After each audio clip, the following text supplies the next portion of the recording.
They say life is short, but actually, life is long. Long enough to get it wrong, long enough to get it right again, long enough to become many different versions of yourself and still not be finished. I've been the girl who didn't know what she was doing. I've been the woman who pretended she did. I've been the wild one, the quiet one, the one who worked till midnight and still felt like she wasn't doing enough, and none of it was wasted. Every heartbreak, every shift, every reinvention, it all led here, to now. This is the Oracle Files, not to tell you who to be, but to walk beside you as you remember who you are. It's not about following trends, it's not about perfection.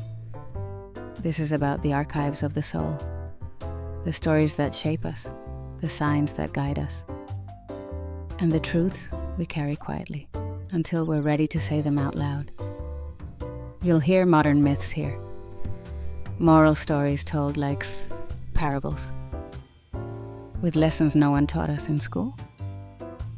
You'll hear zodiac psychology, not fluff, but the kind of deep archetypal wisdom that gives words to things you've felt your whole life, and then the hidden codes, the subconscious patterns, the things you were shamed for, that might actually be your power.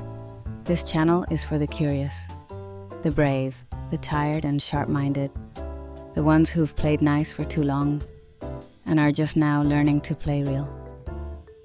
A woman I've always admired once said, "I used to be an icon, now I want to be an oracle." And maybe that's what this is, a quiet kind of wisdom, wrapped in stories, offered gently. So if you've been waiting for a sign, here it is. If you've been waiting for permission, you don't need it. And if you've been waiting for a new beginning, here's one. File this under. Welcome. We've been waiting for you.